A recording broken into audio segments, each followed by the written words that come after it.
Recommend చేస్తాడు అని రాష్ట్ర ప్రజలు అడిగినప్పుడు సమాధానం చెప్పి తీరా. నెంబర్ 2, 2024లో లోకాయుక్త ఖాళీ ఏర్పడింది. 2024 నుంచి ఈ లోకాయుక్తని ఈ 2.5 సంవత్సరాలు కూడా ఈ కూటమి ప్రభుత్వం ఫిల్ చేయాలి. ఈ లోకాయుక్త చట్టానికి సవరణ చేసి దీనికి గౌరవ ముఖ్యమంత్రి గారిని, గౌరవ స్పీకర్ని, గౌరవ చైర్మన్ ఆఫ్ ది లెజిస్లేటివ్ కౌన్సిల్ని and the honourable Vangalapudi Anitha గారిని మెంబర్లుగా పెట్టిన తర్వాత, సెలక్షన్ కమిటీలో పెట్టిన తర్వాత 2 సంవత్సరాల నుంచి ఆ లోకాయుక్త పోస్టుని ఫిల్ చేయకుండా జస్టిస్ మల్లికార్జున గారు రిటైర్డ్ అయిన తర్వాత ఒక 3 నెలలో 4 నెలలో గ్యాప్ ఇచ్చి జస్టిస్ మల్లికార్జున గారిని లోకాయుక్తకి రికమెండ్ చేశారు. ఈయన రికమెండ్ చేయటం కాను చట్టాన్ని సవరణ చేశారు. చట్టాన్ని సవరణ చేసి యాక్ట్ నెంబర్ 16/2024 ఈ చట్టాన్ని సవరణ చేసి ఈ చట్ట సవరణలో ముఖ్యమంత్రి గారిని చైన్ కుమార్గా పెట్టుకొని 2026లో రిటైర్డ్ అయినటువంటి జస్టిస్ మల్లికార్జున గారిని, జనవరిలో రిటైర్డ్ అయినటువంటి మల్లికార్జున గారిని తీసుకొచ్చి లోకాయుక్తగా ఎంపిక చేశారు. లోకాయుక్తగా ఎంపిక చేయబడటానికి చట్టంలో ఉన్నటువంటి సవరణ ప్రకారం ఫస్ట్ ఆ చట్ట సవరణలో ఉన్నటువంటి అంశాలను బట్టి ఈ లోకాయుక్తకి ఎంపిక చేయబడటానికి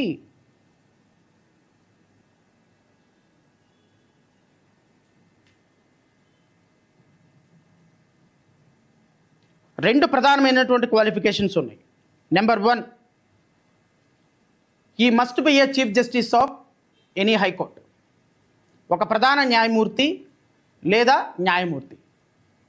ఆంధ్రప్రదేశ్ రాష్ట్రంలో ప్రధాన న్యాయమూర్తులు, యాక్టింగ్ చీఫ్ జస్టిస్లుగా పనిచేసినటువంటి వ్యక్తులు లేరా? 2024కి ముందో లేకపోతే 2024 తర్వాత జస్టిస్ మల్లికార్జున గారితో అనుకున్నాం. పాపం జస్టిస్ మల్లికార్జున గారు ఆయన ఎవరో నేను చెప్తున్నారు. ఆయన ఛానల్ పేరు ఏదో గుణపం సోద ఏదో ఉంది, గుణపం సోద గుండు సూద. ఈ ఛానల్కి సంబంధించినటువంటి ఆయన చెప్తున్నాడు, అద్భుతమైనటువంటి జస్టిస్ చేశారంట. ఆయన అద్భుతమైనటువంటి తీర్పులు ఇచ్చినారంట. జస్టిస్ మల్లికార్జున గారి నియామకం నిజంగానే మీరు ఎక్స్పీరియన్స్ తోటి తీసుకుంటే, మల్లికార్జున గారు పనిచేసింది hardly 2.5 years as a high court జడ్జిగా.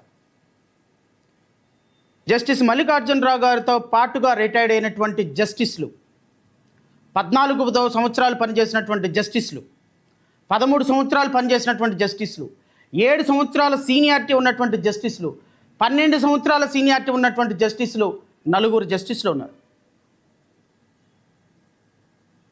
అద్భుతమైనటువంటి క్యారెక్టర్. ఏ రోజు కూడా ఎవరి దగ్గర ఇంత ఎలిగేషన్ ఫేస్ చేయని ఎక్స్పీరియన్స్ ఉన్నటువంటి జస్టిస్లు అందరినీ పక్కన పెట్టాల్సినటువంటి అవసరం ఏందో రాష్ట్ర ప్రజలు మాలాంటి న్యాయవాదులు అడిగినప్పుడు సమాధానం చెప్పాలి. 14 సంవత్సరాలు 15 సంవత్సరాలు హైకోర్టు జడ్జిలుగా పనిచేసినటువంటి వ్యక్తుల అనుభవాన్ని పక్కన పెట్టి 2.5 సంవత్సరాలు పనిచేసినటువంటి వ్యక్తి యొక్క అనుభవాన్ని పరిగణలోకి తీసుకోవడానికి సెలక్షన్ కమిటీ చేసినటువంటి ఎక్సర్సైజ్ ఏందో నాకైతే తెలీదు. మరి ఆ సెలక్షన్ కమిటీకి కూడా తెలుసో లేదో అన్న సంగతి కూడా నాకు తెలియదు.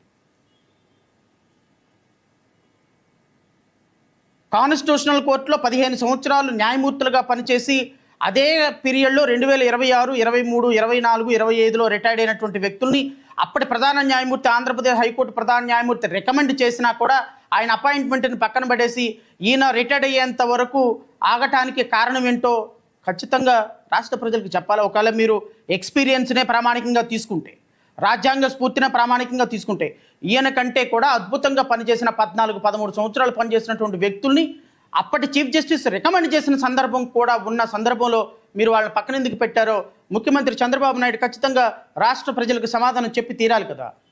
న్యాయాన్ని ఇటుపక్క, ధర్మాన్ని ఇటుపక్క, సమాజాన్ని నెత్తి మీద పెట్టుకొని న్యాయాన్ని 4 పాదాలను నడిపించే గౌరవ ముఖ్యమంత్రి చంద్రబాబు నాయుడు గారు, మీరు నిజాయితీగా, నిష్పక్షపాతంగా కలెక్టర్ల మీటింగ్లో, ఎస్పీల మీటింగ్లో అద్భుతమైనటువంటి స్పీచ్లు ఇచ్చి న్యాయం ఎలా ఉండాలి, ధర్మం ఎలా ఉండాలి, రాజ్యాంగం ఎలా ఉండాలని బల్ల కింద చేయబెట్టినట్టుంది మీరు చేసే పనులు. మీరు మీ మనస్సాక్షిని అడగండి. మీరు ఈ అపాయింట్మెంట్ని దేనికోసం చేశారు? మీ స్కిల్ కుంభకోణంలో బెయిల్ ఇచ్చినందుకు మీరు ఇతనికి నజరానాగా లోకాయుక్తగా మీరు అపాయింట్ చేస్తారు.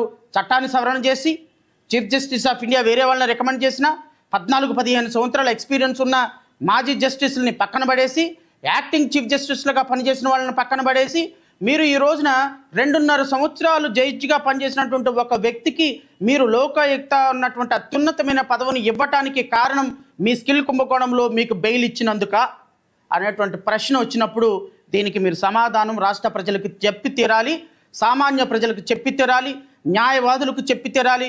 మీ యొక్క ఎంపికని మీరు జస్టిఫై చేసుకోవాల్సిన బాధ్యత మీకు ఉన్నది అని నేను జే భీమ్రావ్ భారత పార్టీ తరపు నుంచి మిమ్మల్ని స్పష్టంగా ప్రశ్నిస్తున్నాను.